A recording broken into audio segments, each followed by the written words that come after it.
Good afternoon. Welcome to Sativa Segment, episode 21, right, Dalton? Lucky number 21, baby. That's right. Today, we have some very special guests because it's the first episode on Kratom. But before we get into that, I'd like to tell you in the audience that this episode is fueled by the Vitam Group.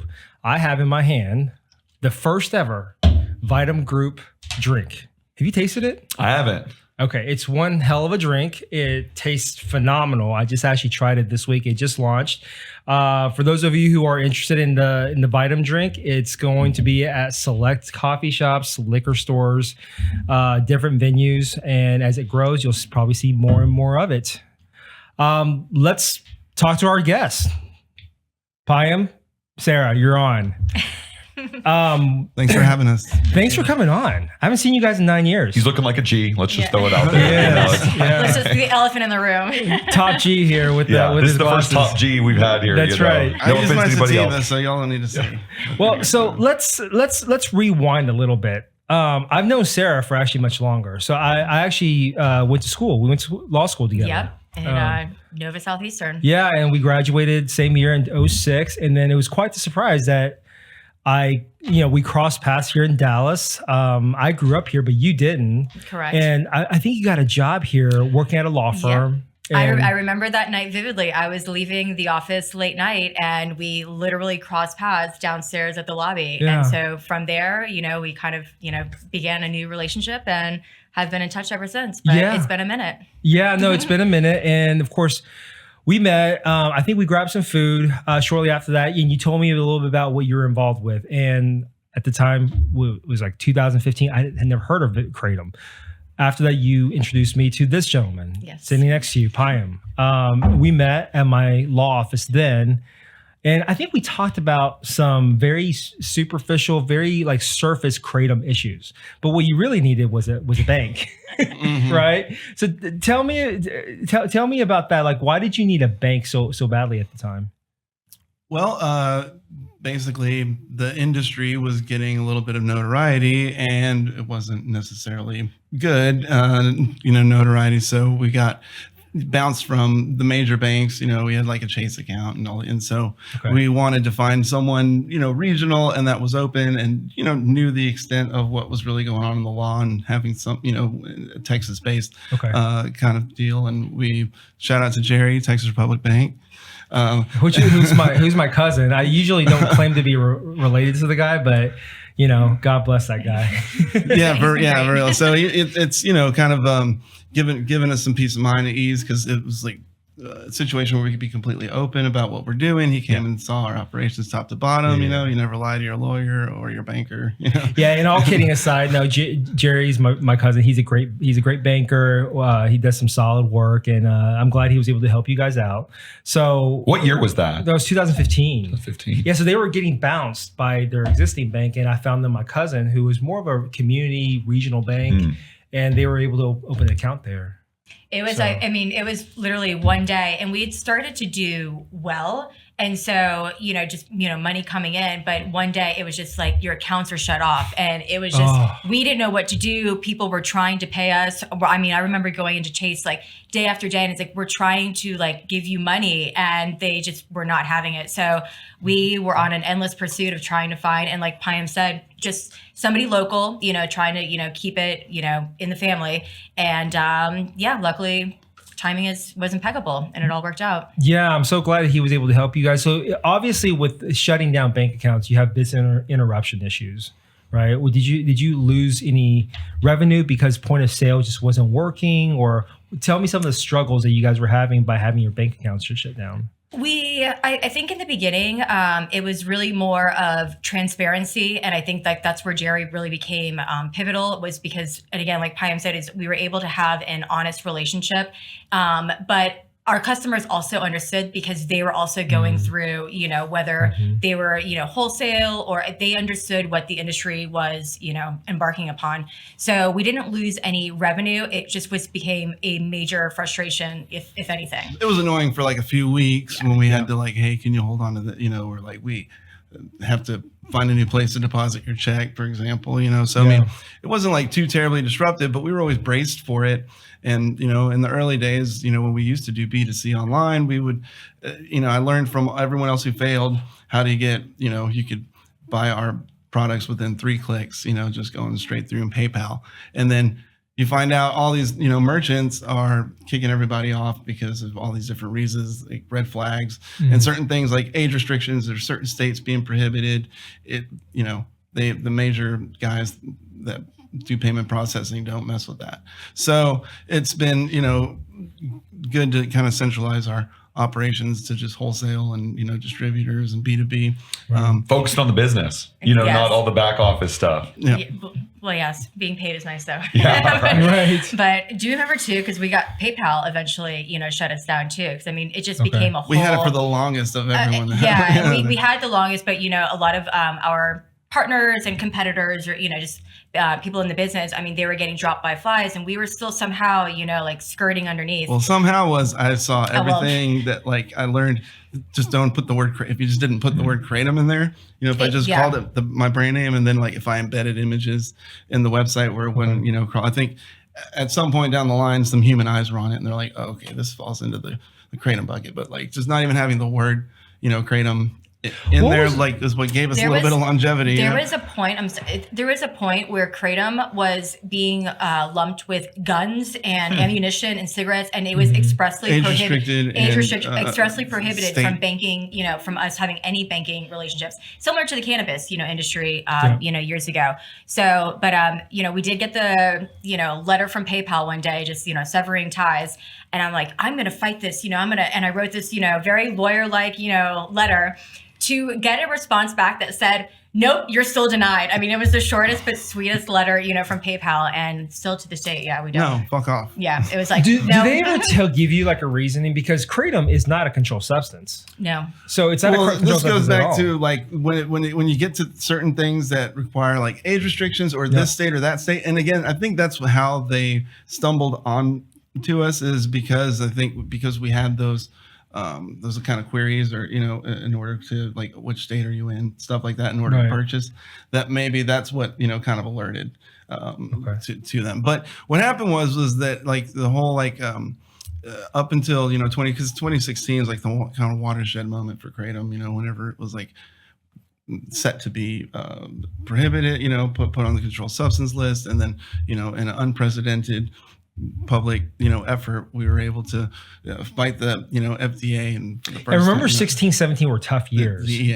Those were some tough years, because I was keeping up with it, and I'm like, oh, this is good. This is no, not I mean, we good almost for the lost it all. It could have happened, and then literally, with the outpouring of people's stories and support and actual like grassroots all the way to full. Lobbyists, relations, getting, politicians on board, and, having, what do you call it?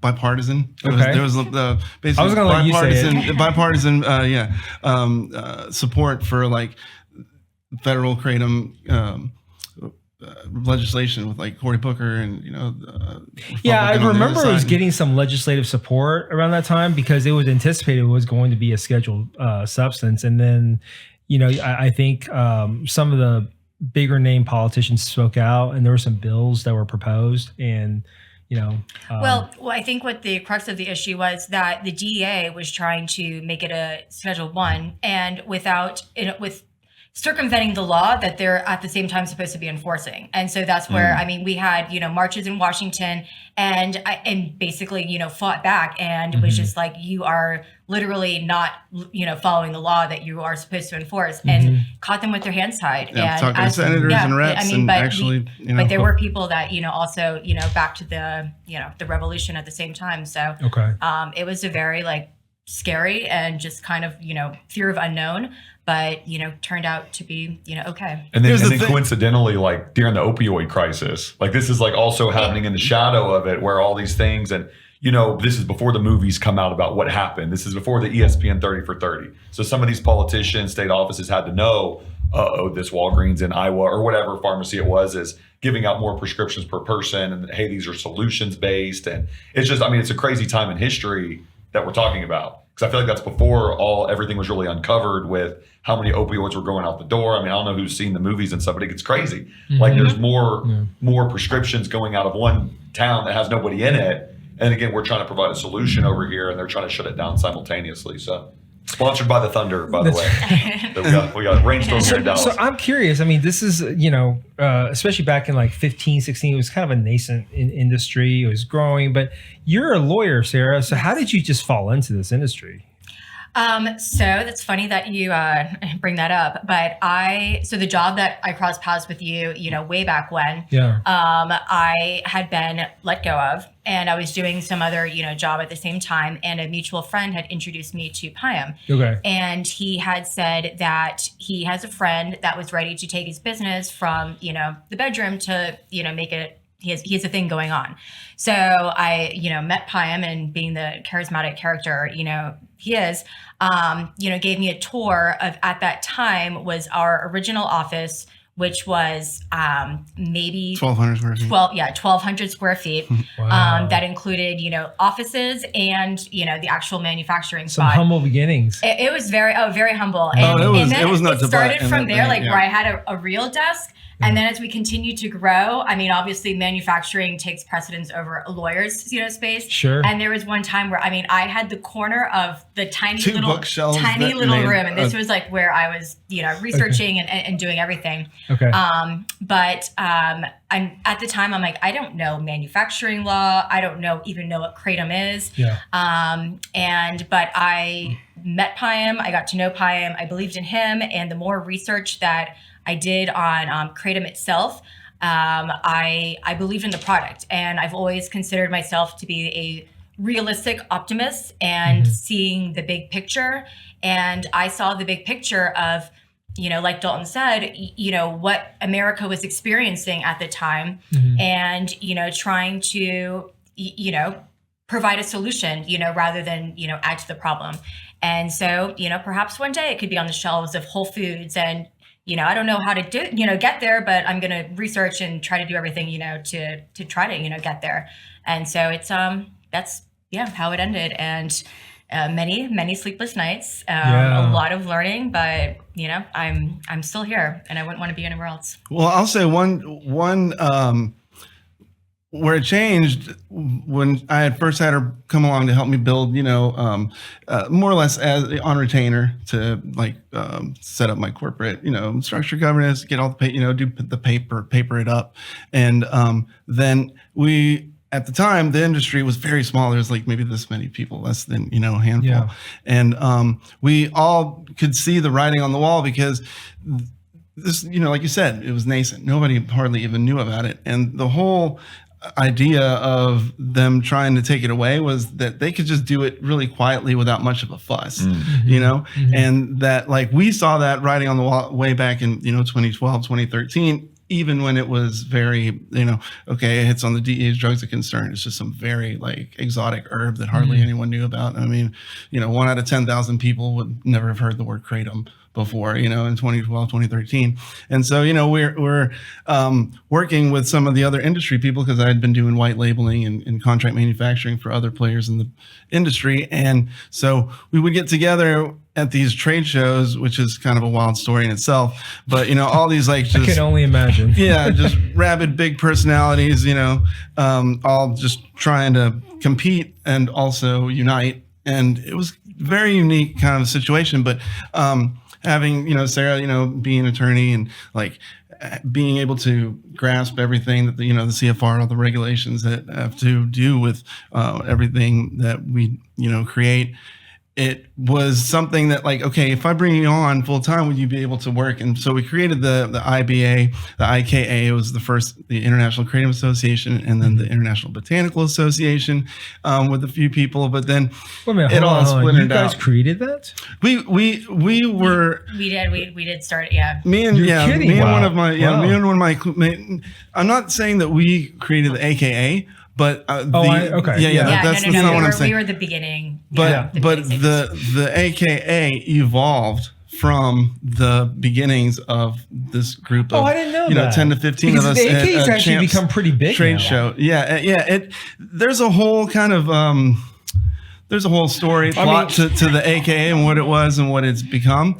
But the main group of vendors that help support it have been there from those very beginnings. So how did you fall into Kratom? How did you just one day say, "Hey, I want to get into this industry"? Which, quite honestly, when I met you in 2015, it was certainly the first time I had ever heard of Kratom. And then since then, I've seen Kratom shops pop up everywhere.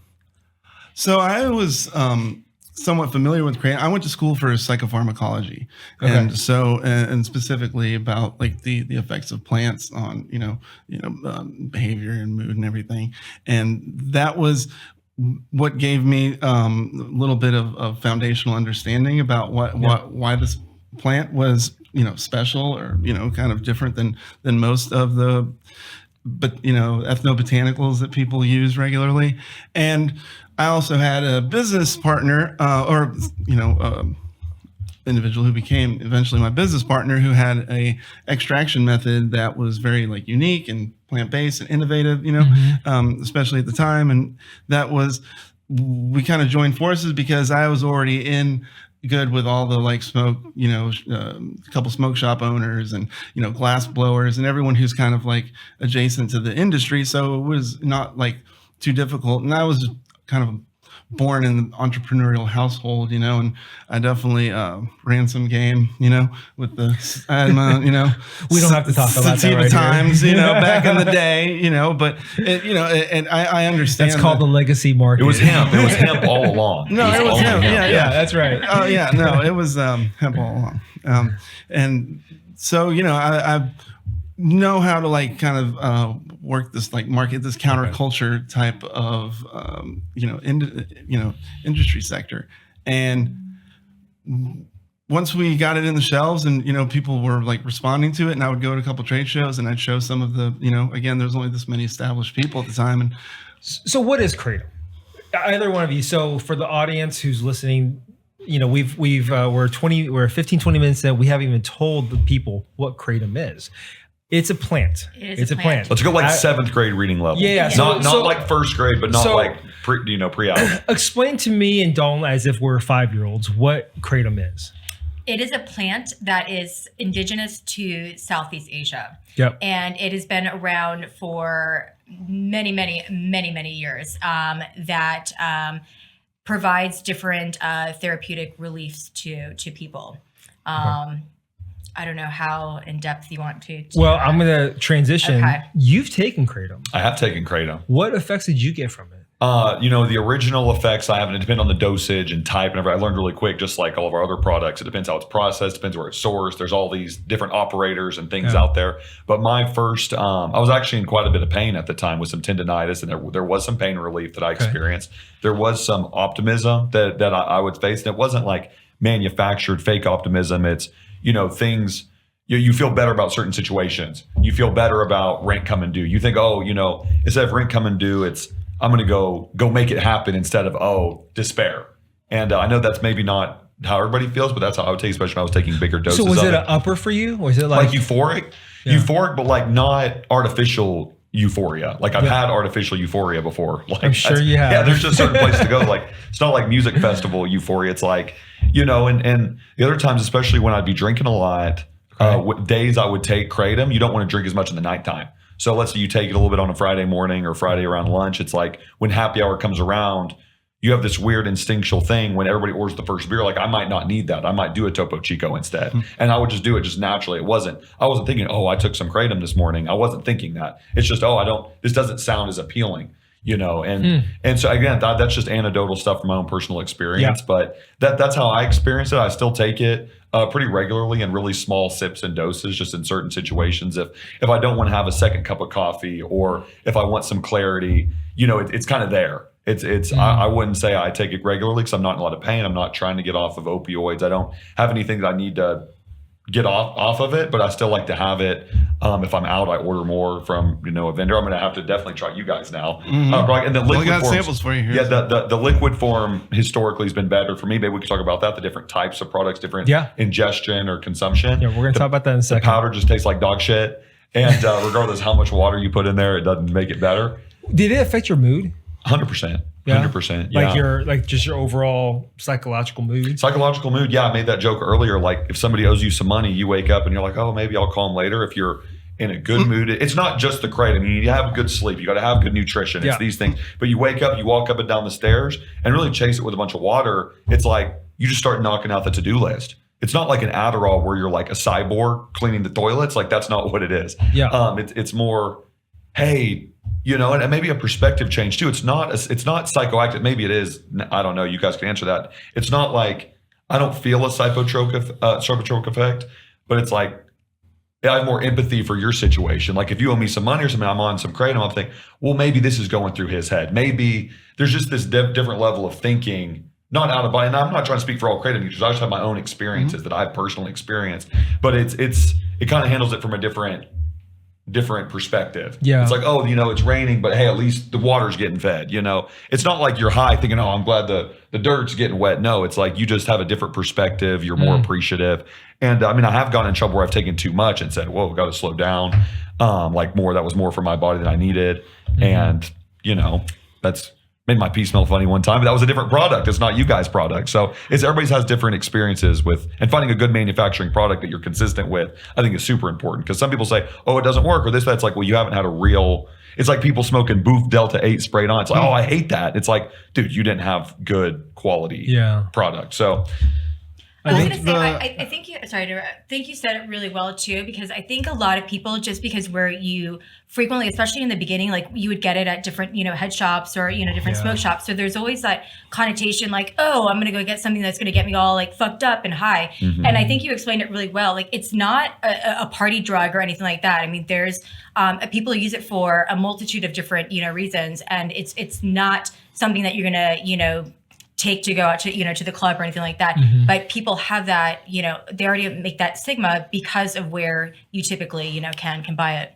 And I think the most important thing is to understand the primary alkaloid that's in Kratom is unique in that it kind of has a kind of bicameral effect where if you're taking a smaller amount, you're going to get more of that focus and that mood lift. You're going to get those kinds of things that might not necessarily, you know, have some of the more effects that are kind of similar to, you know, what people, you know, are. So if you take a little bit, it may have like a one set of effects. If you take a lot, it could have the complete opposite set of. It has both. It carries both, and so that's why people who use Kratom are not subject, because it acts on the similar opioid receptors as other classic narcotics. However, it's not an opioid; it's a non-opiate opioid, is what they call it. And so, but however, the safety is so much higher because it doesn't act on the receptor and subreceptor types that lead to respiratory depression, which is the cause of fatal overdoses. And when it comes to, you know, other like classic narcotics or opioids.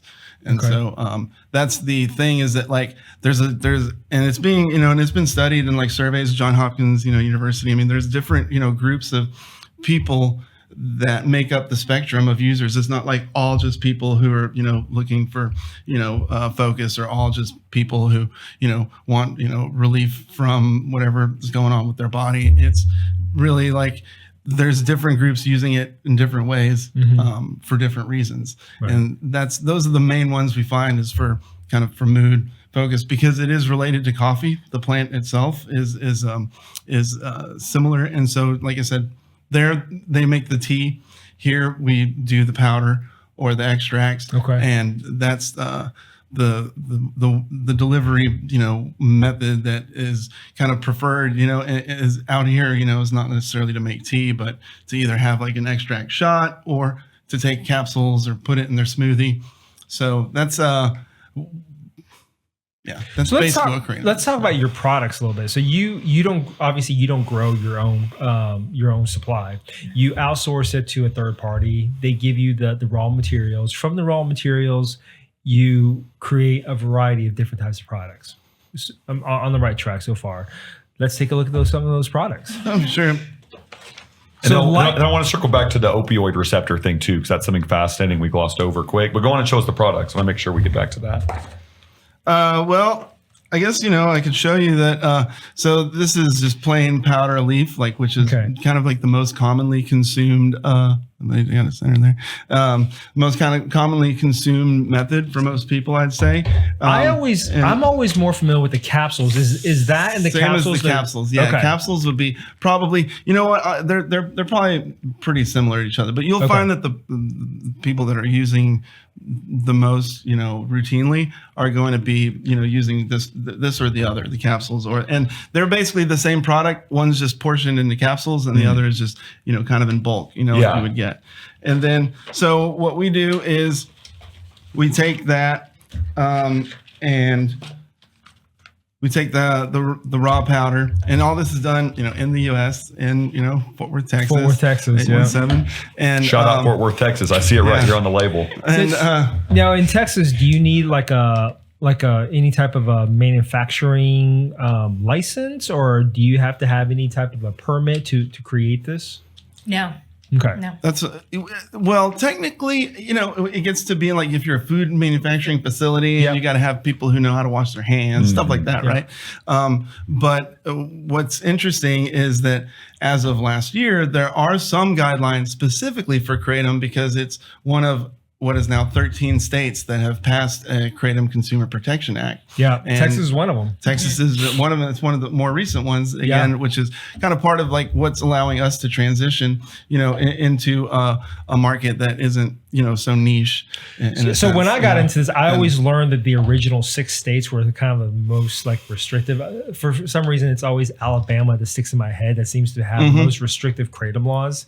But now you're seeing, like you said, all these other states, Texas being one of them, developing these Kratom Consumer Safety Acts, right? The Kratom Consumer Protection Act. They're essentially adopting either what is being proposed and then tweaking it themselves, but essentially considering it as a food. So that kind of opens up doors that we weren't able to enter in the past, or as a dietary supplement. Yeah. And that's what we do is we take that raw material and then we make it into an extract form, which will be formulated into either tablets or our flagship product is this small concentrated tincture that to speak to your point, whenever there's something out there and you try it and you're like, oh, it didn't really do anything for me. That was the majority of products that were available back in 2010, 2011. And I started my company in 2010. End of it, pretty much 2011 is when I first started putting products out on the shelves. And so back then there was nothing like this. Now you go to a store that sells and you have pretty much 5 or 6 different options in this small kind of tincture concentrate format. And then it sort of became an arms race at a certain point, where they're trying to make them stronger and heavier and, so like we've maintained, this particular formulation since the get-go. And that's like what got us going. And that's a similar type product is what we do. A lot of our white label clients, have different variations of that. And that's the same type of formulation that Joe Rogan took on his podcast before he told everybody to let's go, Joe. It wasn't that brand. It was someone that I manufacture for. So secondhand, the Joe Rogan economics. Did you guys do a bump in sales when he mentioned? No, it had you wouldn't know unless, I was told that it was giving, because it was a white label company that was buying from someone that I sold in bulk. Dalton, what I find interesting is that this industry has so many correlations with the cannabis industry, in that it's very supply chain driven. They have very similar challenges. The banking, the marketing, and everything. White labeling, making packaging. Claims. You can have anecdotal evidence. You can't say it. There's certain claims that you may or may not be able to make. Have you heard from the FDA at all? One thing I want to say here to what you said. I was going to say. Well, because right now, no news is good. Yeah, it's good news. However, they have reached out to Kratom companies. Yes, they have. When especially when we were initially marketing our products as a dietary supplement, that again kind of opened up the doors for them to do these inspections. So we've constantly been evolving to try to keep them under our radar, but. With us personally, it's been quiet, and we're gonna try to keep it that way. Yeah, well, the Texas KCPA changes a lot because things that before were, inspect, something that would warrant, an inspection aren't necessarily. Not for the same reasons. They can come and inspect that we're doing everything in accordance. And that's the the Kratom Protection Act, right? And that's the KCPA that's giving us that. Who has the authority to change that? Is that like an agency or those elected officials that's or a board? Yeah, it's a Texas statute. It's a Texas statute. So Kratom is, from what I understand, if what I've learned through the years, is it's very jurisdictionally based. What happens in Alabama is very different than here, right here in Texas. But just for FDA's sake, FDA, if you're listening, these guys are clean. They're good. Right. Stay away from them. So it's good. It's good operator stuff. And the FDA, I mean, people are putting them in gummies and chocolate. One of my boys in Colorado started to do Kratom chocolate. Love to get y'all's take on that. I mean, it's like, I'm a limited government type of guy. We joke about this. Yeah. But it does become a certain thing where we got to weed out the bad operators because it hurts everybody. You got one bad, same thing in the cannabis space. You got one guy selling fake trademark Skittles. It hurts the good operators that are CGMP certified. It messes the whole thing up. So although, again, I'm a limited government guy, I've heard things. The salmonella, that's a thing in the Kratom industry. There's other things. We're an industry begging for regulation. And we like money. Yeah. So, you want the banks to deal with it. You just want the real, you want the plant. You're not going to find that too. I was just going to say, Kratom actually doesn't have enough regulations in some ways, if you think about it. It's very unregulated to the extent that people don't really know about it. If there are more regulations, you're going to get more defined rules. You know what rules to play by. You know what you, and plus it like he said, it would weed out a lot of the bad operators. You hear the horror stories too, and unfortunately the horror stories, if you go back in time, you look at where they're sourcing their product from, and it's literally somebody that's mailing stuff from their garage. There's nothing like CGMP compliant. There's no standards in place, and so there are people that are going to continue to take advantage of the system. So we've been 1,000% everybody on our team in favor of some sort of regulation, just to intentionally weed out the bad actors. Dosing guidelines. I mean, it's serious. You see these similar to your point about the we call them servings. Servings. There we go. Servings. Dosing. Servings, like you get a little edible with 500 milligrams. It doesn't say it on the package. It's this big. Right. I mean, that's problematic. It's, hey, if you want to ingest, that's fine. But as a consumer, you can't trust consumers to be educated. Unlike the Vitam drink, where we're very clear on how many. We're very clear, 2.5 milligrams. That's right. So you got to drink 40 now. Highly more impeccable. One thing I wanted to touch on, just like what you said, the similar, and I've noticed this, for a while, and it's like an inverse relationship. As cannabis has become more accepted, and again, getting more and more states and things that are happening, that since the normal days of 20, 30 years ago, everything, once it started becoming legal in medical states, you get less, you get kind of a higher, acceptance of cannabis. And then at the same time, the inverse is happening with Kratom, where there's really nobody knows about it, because everybody knows about cannabis, right? And then it just becomes more accepted. Nobody knows about Kratom, and it just becomes more demonized, and it's just, but in the end, they do have a lot of the same, intersectional points. They do. Yeah. Have you heard, I'm just out of curiosity, because I haven't heard that much about this, even though I probably should. Have you heard any medical professionals, like physicians or any type of nurse practitioners, who've maybe recommended Kratom as an alternative to opioids? Absolutely, yes. Tell us a little bit about that. And I know we're coming up on the latter part of the show, but I do want to touch on that for a little bit. Well, I can say that I do know of physicians that specifically will recommend to their patients to seek out Kratom for certain issues they may be having. But usually for what conditions? You would have to ask a physician. There's one in Austin, pain management is one where the ones that are tired of doing opioids. I talked to one in Austin that you should talk. Yeah, you should talk to Dr. Sina Rohani. He's he does. Yeah. So he's a big believer in Kratom. He's a big believer. Yeah. Okay. I mean, he does.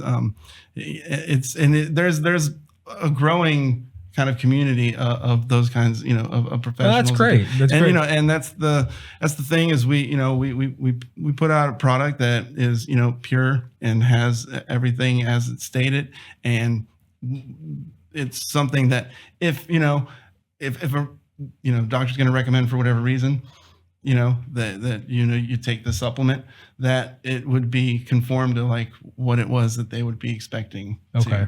The outcome. I got a quick 2-piece following up on that, going back to the opioid receptors in the brain, going back to what doctors can say, pain, maybe some anecdotal evidence, why it works. 2 things. Can you talk a little bit about more, not super in-depth science, but just explain the receptors a little bit, and then tell us about the compound on your necklace?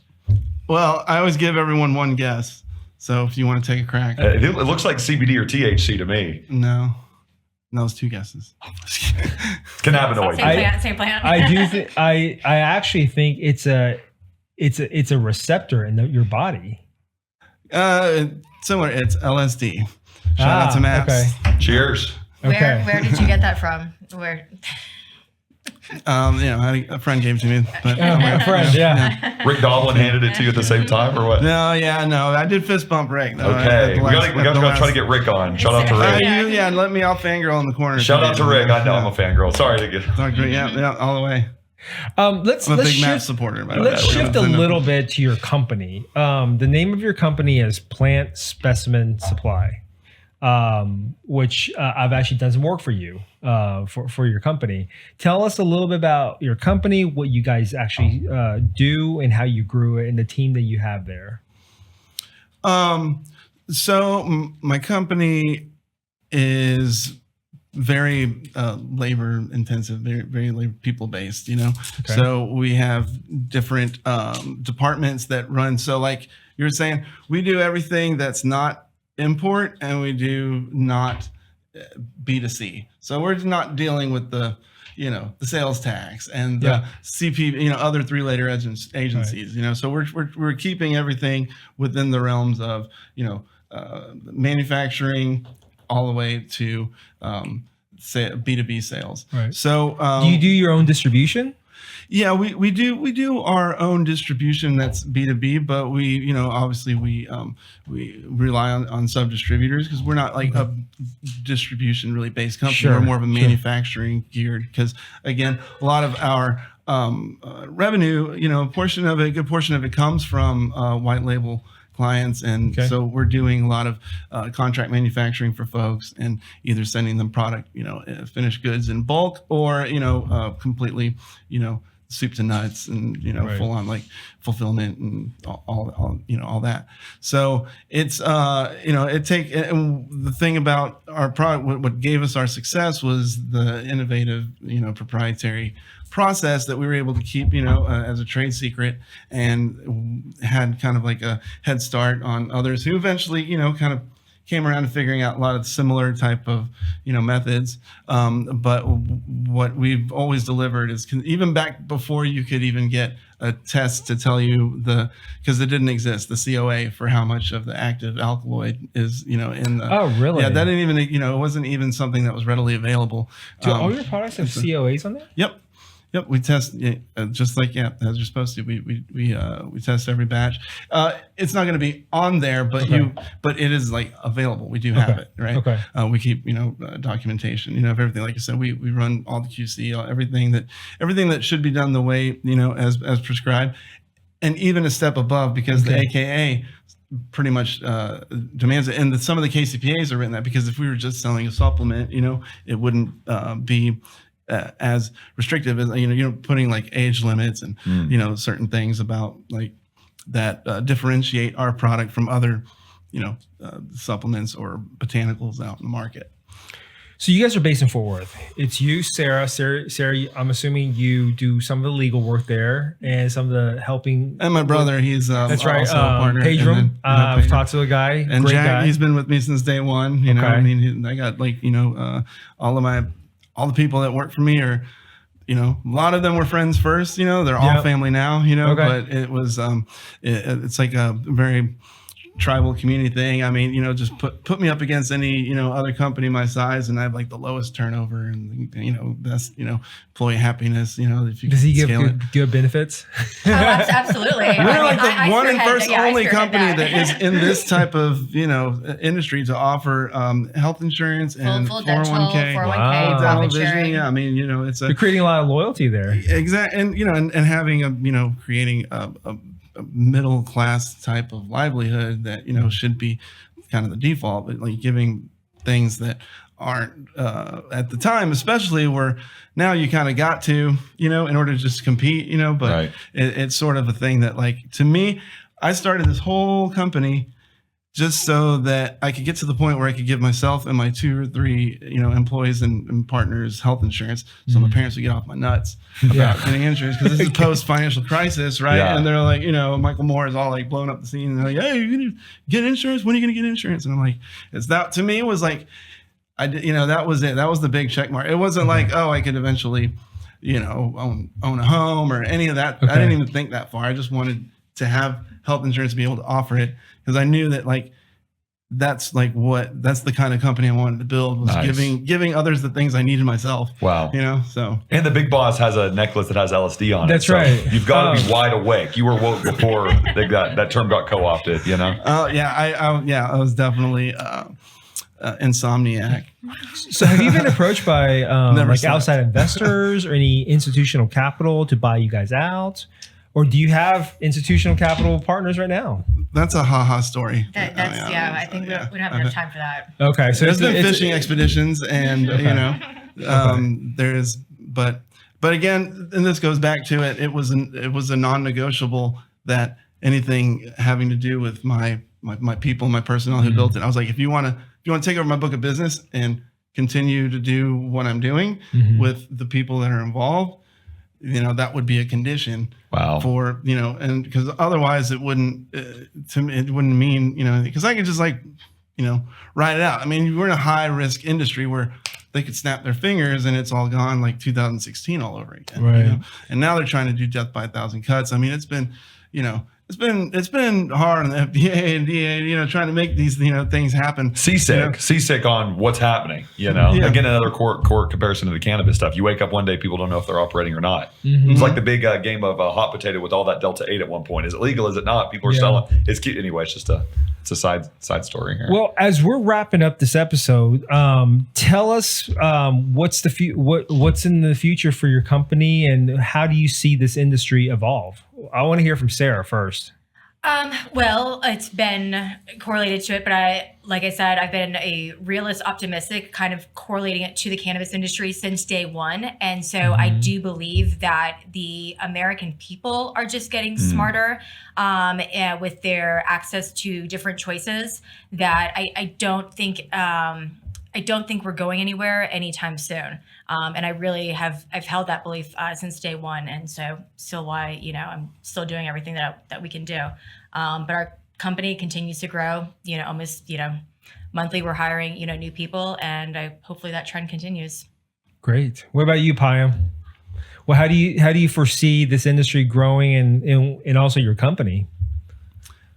This whole ride has just been kind of wild, so it's really hard to be pretty. I could go off on my conspiracy theories on why things have been so difficult from the beginning, and we're gonna need another episode for that. Yeah, exactly. I don't want to get into that. It's just like all that lends to and we're used to it. We're built for it. I mean, and that's like the people who are in this industry and doing it right. And I could list a few. I got I got respect for a lot of the people that are doing it, the way they should be and killing it. Frankly, doing much better than I am.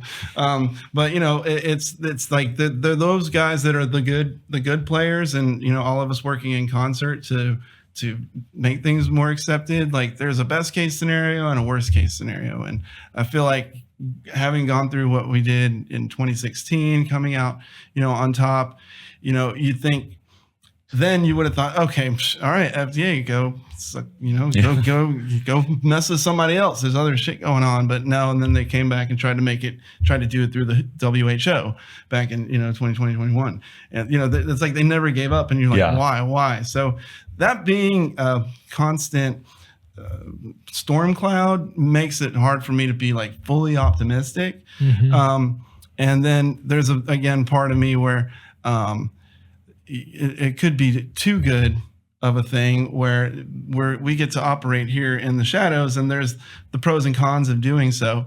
But like if Kratom does become something that would be, bankable on Wall Street, that like we won't get to exist the way we do as this, very niche type of industry. Right. So it's, too good a thing could be bad, for me personally, when you ask about my business, because that's like the one thing I worry about is either it gets shut down or we get just, corporate Kratom. You get corporate Kratom. You get corporate Kratom. I mean, and it's happening Kratom. in every one of the states, with cannabis too. You get to where there's like monopolies on, 100%. on the dispensaries, and, it's all like mob shit, how, I mean? And I was just thinking that, if this industry grows and there's more institutional capital, you're going to have like Kratom versions of MSOs, Right. like cannabis. And then, you have these multi-million-dollar companies that are in multiple states, but not only, you don't just have like 2 or 3 of them. You have like, say, 18, 20 of them. Right? Could even go price fixing. Right. People putting so many contracts on certain farms over there in Southeast Asia. That could be a concern.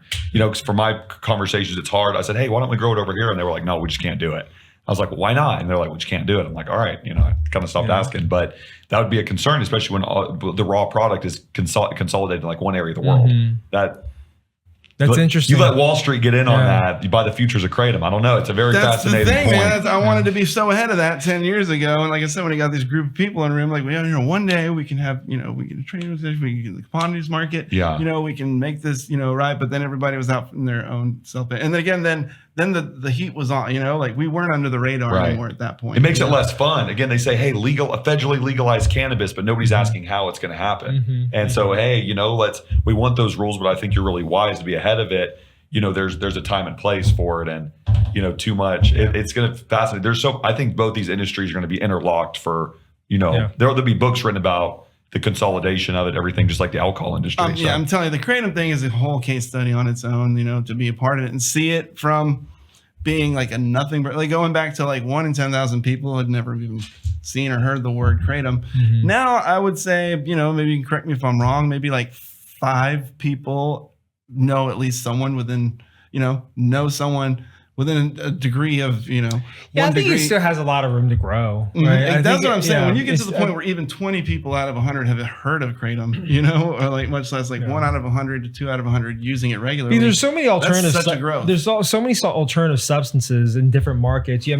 Because like in the last 2-3 years, ketamine clinics have been opening up left and right. A lot of people are focused on psychedelics now. That's spinning off from the cannabis market, and cannabis is continuing to grow, but in different ways. It's I would say it's substantially more of a mature market than Kratom.